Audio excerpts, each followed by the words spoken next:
PBL Sad Happenings. Faith Nisperos bumaba ang laro.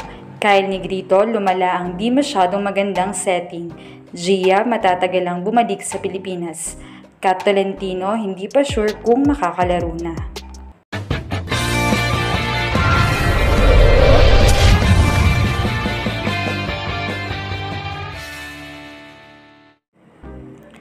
Painit nga ng painit ang labanan ng bawat team sa PBL. Mas nag-level up na ang bawat team lalo't marami na ang nag-aagawan sa Final 4 spot para makapasok sa semis.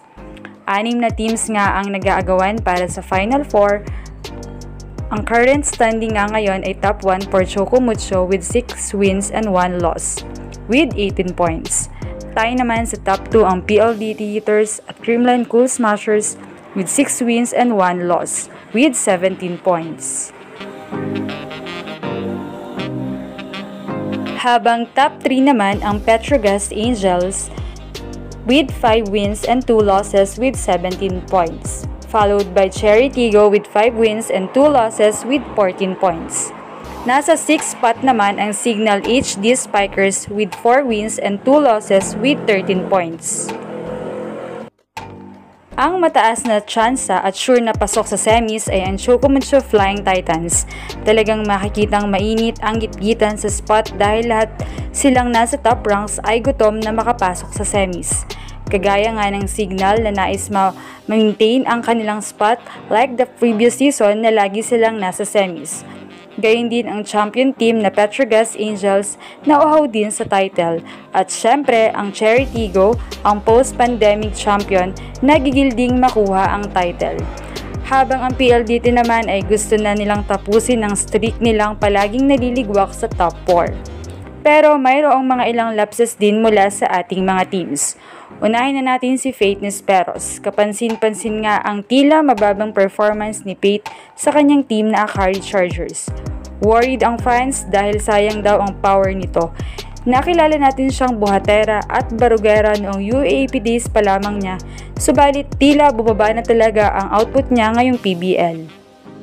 Lalo na sa kanyang performance kontra PLDT na nagtala lang siya ng only 1 point. Kaya naman binalika ng netizens ang mga naging output nito sa kanilang mga past games. Sa laban kontra Signal ay 7 points versus Creamline 8 points. Sa Farm Brush naman ay hindi siya nakalaro.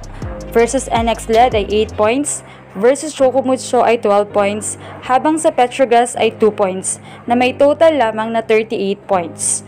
Kadalasan ay kayang pumuntos ni Faith ng more than 20 points.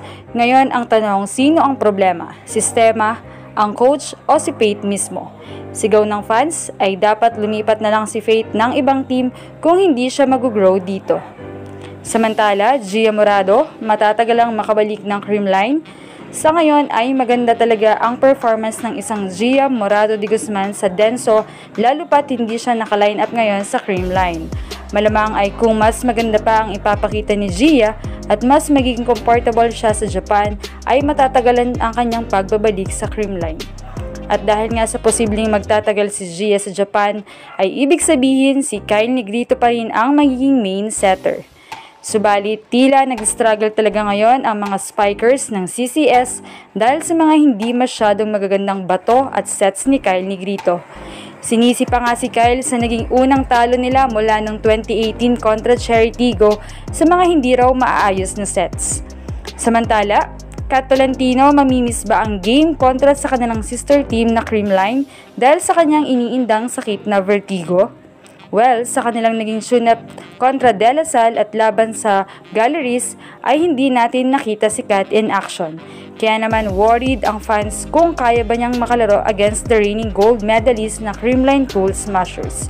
Anong masasabi niyo rito? Leave a comment below. Thank you for watching and don't forget to subscribe.